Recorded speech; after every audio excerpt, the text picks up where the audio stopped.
Welcome back to the Best of Seven podcast. I am your host, Yo Rush, and we got another great episode for you today. Today's guest is a two-time NBA champion whose journey is bigger than the rings. From NC State to the NBA, from going undrafted to sharing locker rooms with some of the greatest players to ever touch the hardwood, Josh Powell built his career the hard way through resilience, professionalism, and ultimately staying ready. Josh Powell, welcome to the Best of Seven. How you doing today? I'm blessed, family. How about you? I'm good, man. I'm glad we were able to do this. I appreciate you making time because I see you out there, you know, doing work. So I appreciate you taking time out of your busy schedule to do this podcast and have this conversation with me. I know it's been in the works for a couple of weeks now, but I'm really looking forward to it, and I'm just grateful, that you say yes. Absolutely. Absolutely, brother. Um, I these types of conversations, you always want to start with like the origin. Obviously, you're an NBA basketball player. Anyone who follows the NBA closely knows who you are, knows your story. But I always like to add a little background, a little context for anybody who may be seeing you for like the first time, or may not be as familiar with you than like basketball savant. So, as I said in the intro, your journey has been kind of, you had to exercise some grit. You know what I'm saying? It wasn't like it wasn't a straight line, as most journeys aren't. But um, like I said, from NC State, NBA, overseas, before the NBA, two NBA championships, that you've touched a lot of spaces like in the basketball universe. But before all of that, who was Josh Powell before basketball became the thing that you were known for? Sort of what's sort of your background? Man, Josh Powell is a kid just trying to figure it out every day. Yeah. Somebody that has gone through a lot of ups and downs, um, faced many challenges, a proud Southside native, growing up, in College Park, by way of Riverdale.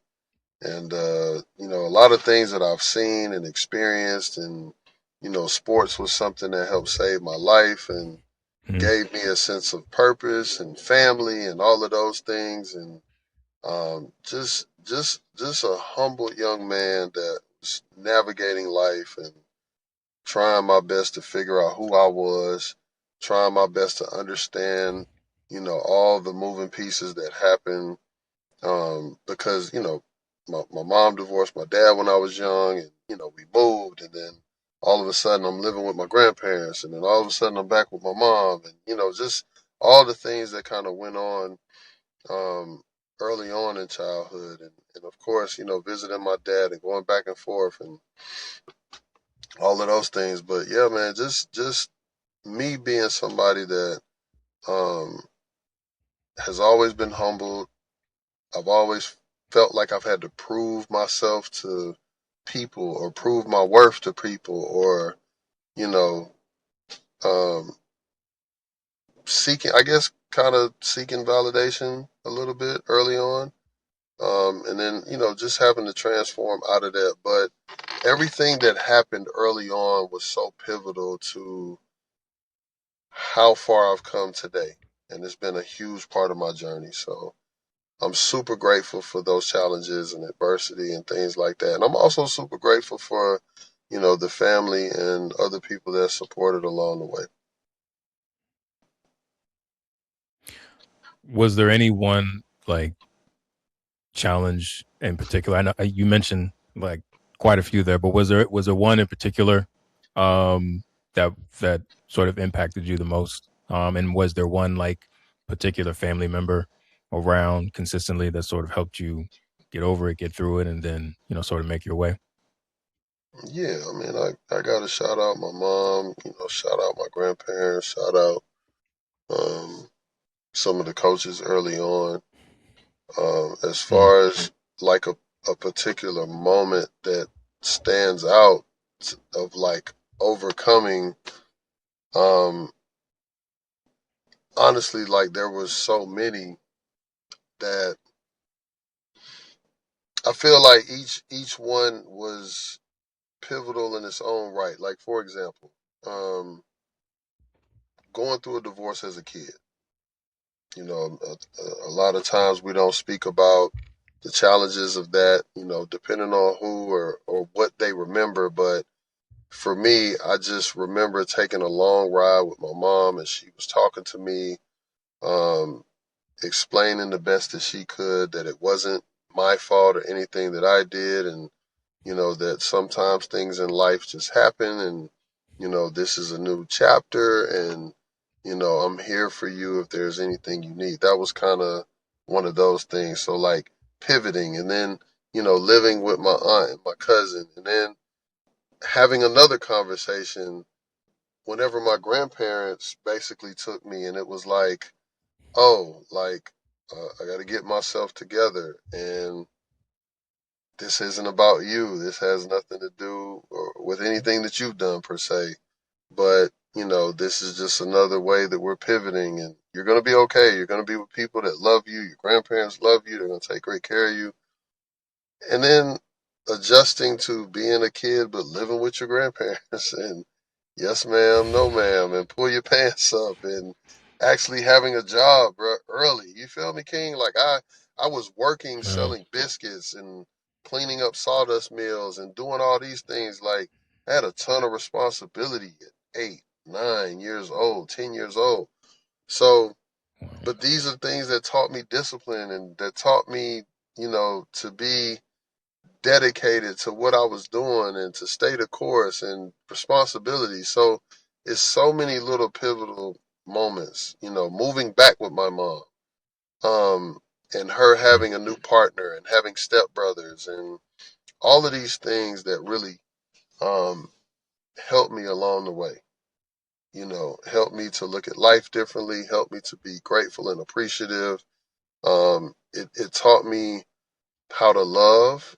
It taught me that love looked a little funny because, people that say they love me, but some of my experiences with them weren't what I knew when I was living with my grandparents. Because this is a different type of stress that's going on. Like with my grandparents, it was just me. And the only thing I had to do was stay out of trouble. But now I'm in an environment with stepbrothers and that experience. And so I think that there are moments in there that were, no matter how challenging they were or whatever happened, I feel that they were so essential because it gave me a different perspective and it helped me find and figure things out about myself that helped me today be the man that I am today. That's still growing, have the messages that I have, that I'm able to relate to people because of those challenges and things that I've had to overcome. So, super grateful for all of those moments. Yeah, you said it taught you some things about yourself. Like what are a couple of those paramount things about yourself that those struggles and those challenges taught you? Discipline. It taught me dedication. It taught me how to love. It taught me um, that what I thought love was, right? That people can love you differently, and there's nothing wrong with that. Um, it taught me how to pick myself up and to be self sufficient because at a certain point in time, it just felt like the world was on me and I was just tackling this thing by myself because I'm navigating, right? I'm moving in all these Yeah. places and I'm with this family member one minute, I'm with another family member the next minute, and understanding that, okay, can't take that personal. This has nothing to do with me per se, but these are learning things. And then, my grandparents, man, I'm thankful for them because not saying that my mom didn't instill um, my belief system in me, but my grandparents, it was like really strong. Like every Sunday we're going to church, and every Wednesday is Bible study, and every whatever, like singing in the choir and doing this and doing that. So it really helped me because God is the center, and that is where I find my strength, and that is where I find peace, and that is how I've learned to be gracious and kind to people regardless of what they do. So it's like all of those things that I'm super grateful for. Oh, that's good. You mentioned basketball being, like I think sort of a release, as you were growing up. And you hear stories about athletes, and obviously to make it to the NBA, you're in the top whatever percent of athletes in the world. Naturally, they're good at other sports, and most kids try multiple sports growing up, or they're into other activities. Was it always like basketball for you? Did you always like know that you wanted to play basketball professionally, or was there any other interest, that you were heavily involved in that you thought you might want to pursue? No, I started off playing football and baseball. That was what I thought Okay. I was gonna do. You know what I mean? Like I was like super Yeah. athletic. Like I had an arm back in the day, so I don't know if you remember the competition punt, pass, and kick. So I used to do I used to do that back in the day. Sounds familiar. So basically, you know what I'm saying? Like in each one of those categories, it's like whoever threw the furthest, kicked the furthest.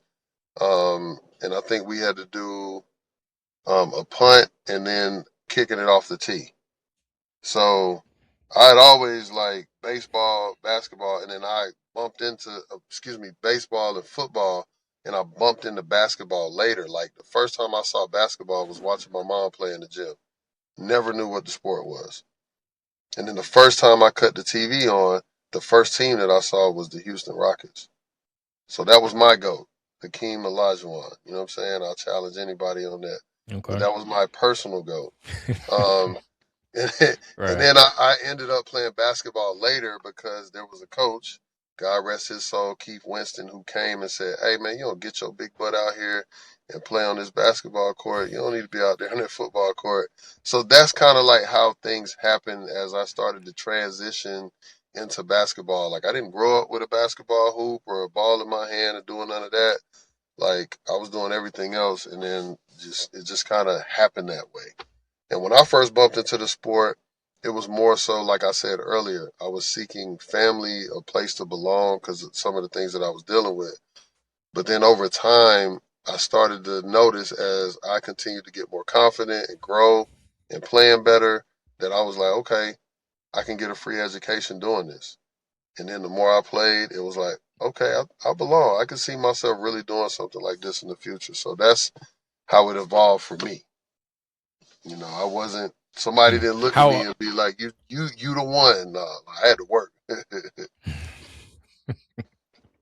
and how you mentioned work. So how quickly did you take like to the sport? How long did it take? Like how many years until you realized you were at sort of like a peak form where you could go play beyond high school and play in college and then play professionally? So I started to notice a change like when I was around 14. And then that comes from me Okay. like playing also in the parks. Like I started to play school ball and AAU and stuff like that. But when I was going to my dad's, I used to play in the park. And when I was playing in the park and playing against grown men, like I'm out there on my own. So I'm like building up confidence because I'm going out there, I'm dunking, I'm having big games, I'm starting to feel my athleticism, all of those things. And that's what gave me like confidence. Like, oh, okay, like I belong here on this court. Now I wasn't thinking I belong like NBA, but I was just like, man, like I Right. can do something with this. I'm confident in my ability, and I feel that I'll give anybody the business, like long as I get a fair shot to do my thing. Okay. Want to jump a little bit ahead. Um, Although you did kind of answer this, but I guess more so specifically like in the league. So, just sort of like a snapshot. You played at NC State, but then went undrafted, but you still managed to work your way back to the league, and then ultimately winning two chips with the Lakers. Um, so kind of like you said, you kind of reached a point where you were playing with grown men on the blacktop growing up, where you got to like, yeah, I know what I'm doing. I belong here. Was there a moment like that similarly in the NBA where you were like, I'm a player in this league, like I'm going to be here for a few years, like I know my role, I'm confident. Was there a similar moment, or did you just kind of always know once you got there? For for one, I remember summer league and having a really strong summer league my first year out.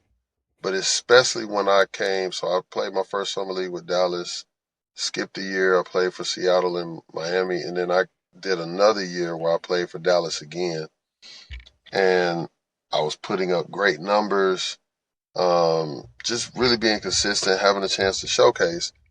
But I felt good. But again, summer league is like all the rookies like me that are coming in. Like you're not playing against the big boys yet. You know what I mean? Right. So my moment was I remember in training camp, and I also remember during the season. So in training camp, um, I know I tried to body uh, Eric Dampier, Oh and wow. yeah, so it was like the way that it happened, like, and I just went up chest to chest and just ended up missing. Yeah. But it was like that feeling of like you just going hard and you just playing. So it was like that practice moment. And then I have another in game moment where Dallas, like Avery finally was giving me a little stretch to be able to play. You know, I think some people were hurt, but it was like towards the end of Hmm. the year. And I had kind of got into the rotation.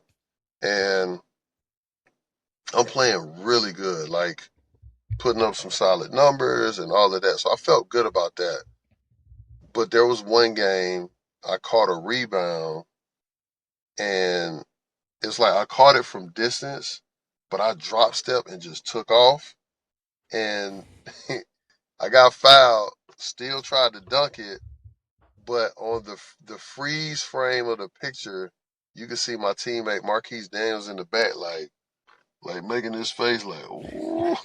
so so like for me, that was like a really good feeling because all the hard work that's been going into it and just finally like getting the chance to showcase what I could do versus like you gotta sit, you gotta wait your turn, young fella. And it was like, no, I get a chance to actually play. I tell you, one of the best things about highlight plays, especially dunks, right? Because everybody loves a good dunk. Make or miss. One of the best things to do, especially now in the social media age, is to go and like crop in and zoom and see like all the players' reactions, like behind the play that's happening. So I, Yes. I can just imagine like, and you always know like a dunk is amazing if the opposing team's bench reacts. So like that's one of like no lie, that's one of my favorite things to do on YouTube is obviously watch all the highlights and watch the dunks, but it's always like the videos where they show how the teammates were reacting. That gives me a good time. So I can definitely see that happen with Marquise. I'm gonna try to get y'all Um, that picture. I'm gonna try to get you that because I think I posted it. I'm gonna try to get that for you and I'm gonna send it to you. yeah, please do because we'll definitely run it when we run the episode. Um, what you know, I always curious about athletes who played or specifically NBA players who played before like the social media boom. Where it's like everybody's online, everybody's got a thought, everybody's got an opinion. Players are a little bit more accessible now. But and I know the social media was around when you were playing, but it obviously isn't. It wasn't like it is now. So there wasn't like as much access. There wasn't always clips of you guys, doing workouts, at practice or you guys walking to the bus or whatever. So a lot of fans now feel like they know what NBA players should be doing or how they should be performing or how they should be playing or how coaches should be utilizing their rotations. But the truth is, I feel like the average fan doesn't even know. I wouldn't even say half of all the work that goes into getting prepared for a game day, or getting prepared for a game, getting prepared to play. Can you give some insight, just like what the day to day work looks like for an NBA basketball player? Yeah, and I know everybody's routine was different. For example, for me, like a game day, I would, wake up really early. I got to the gym. I was like one of the first people in the gym for game days because I would get breakfast at the gym and then I would get, my extra shots, do a little bit of weight work. Clearly, we would go through the scouting report and continue to get shots up and just prepare. shower, go home. Uh, always get that nap in at about 1:15. About 3:15, we waking up, shower, eat. Then I'm making my way to the arena to get there 3 hours before the game. And 3 hours before the game, like make sure I'm on the court early before a lot of guys because again, your court times as well. So you don't like if I don't want to be rushed, I get there super early so I can get my work in. And then there's more weight room work, icing the knees. I already had my last meal. I would literally do like a little shake or something prior to kind of in between if I got hungry. But other than that, we just locked in. And then you got then we'll play the game, but then you got days that we would practice, you know what I'm saying, where you're getting additional work in. So your mornings might be filled. You might do your shooting, you might do your weights, but then you would go and you would come back. Or I would do other things like boxing or some other type of conditioning cardio or, like swimming laps. Like there were other things that I would do to just be in phenomenal shape to clear my mind, working on my game, working on my body, just different things like that. So you looking at anywhere from 2 to 3 times a day you're in a gym, you're working out, you're working on your game, you're watching film, you're doing different things like that. Guys aren't just it ain't like we just step on the court. There's a game plan, there's reaction that you gotta do in a split second and things are happening. Look at where the game is today. All the people that say basketball is soft and y'all the NBA players are trash and all of that, but you got guys that are coming off screen and rolls, pulling up from three from behind the way beyond the arc. That's a skill set. Not everybody can do that. You know what Right. I'm saying? I could shoot a standstill three. I can come off a pick and roll for a midi. I can't come off of a pick and roll and launch a three comfortably.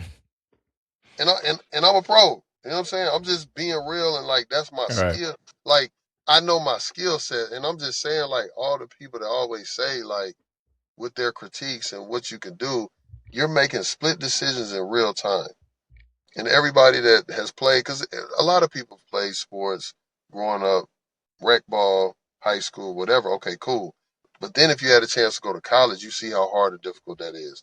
And then you have a chance to play pro, even if it's overseas. It don't matter. Being able to show up every day, because now this is your work and your livelihood. And if you ain't producing overseas, for example, somebody else will be on a plane. A lot of people can't perform under that type of pressure. Like just being real, it's just a Yeah. different type of pressure. You know what I'm saying? So yeah, that grind is real and it's hard. Did your relationship with the game change once it became your job? Once it went from, something that you did for That's a fun and then something that you aspired to do, and then you actually you're now receiving checks. Like this is it. Did it? Did the relationship change for you, or did it stay the same? that's a great question, brother. My relationship didn't change because I wasn't doing it for the money. So the way that I showed up, the way that I prepped, I was always on top of it because I had something to prove. But having an understanding of the business is very helpful to you in how you operate within the game because you can't take anything personal. It, you Right. don't get upset about much because you understand what it is, and that's a part of being a pro. So opportunities, preparing yourself, putting yourself in the best position that you can to be ready at all times because anything can happen. For my role, which is most of the league, guys that start or you getting a ton of minutes, that's a different mindset. That doesn't mean you still don't, can show up at prep, but it's still a different mindset because there are things that I have to do that a guy who's a starter that plays 25 minutes, 30 minutes a game don't have to do. Just like they might get days off that I won't necessarily get. So it's just a different approach once the season starts and everything like that.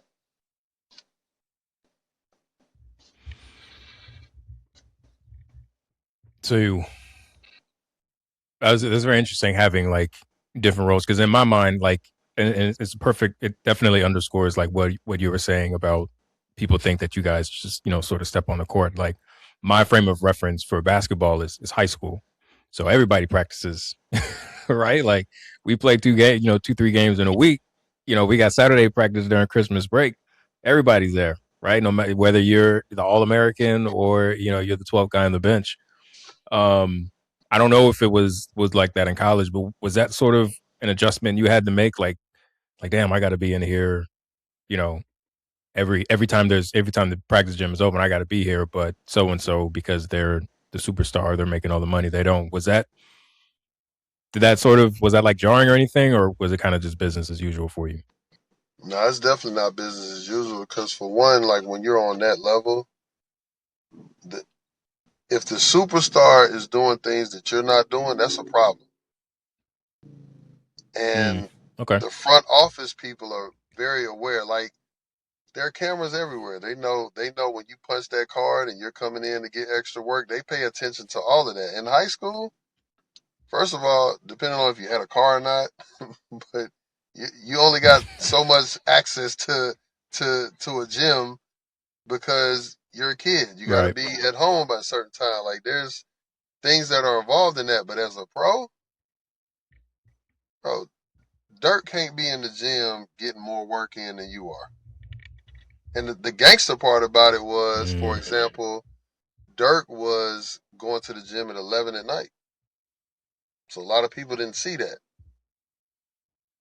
And you might think you getting some extra work in because you showed up to practice early, right? You did practice, you stayed late, but then you went home and that was it for the day. yeah. But people like Dirk and Steve Nash and some of these other folks, they clocking in at 10 at night, 11 at night for an additional hour, two Mm. hours. Sometimes on a game day, the night before the game, getting it in. But you at the crib. They pay attention to all of that stuff. So that's the part about being a pro, man. Like there are unwritten rules, and unfortunately, it's unfair. But people look at everything that you do. So if you put in the extra time and effort, they notice that, they appreciate it. And when you don't, they notice that, and it's noted. So that's a part of being a pro. Yeah, it's crazy. I didn't realize Dirk went in at night.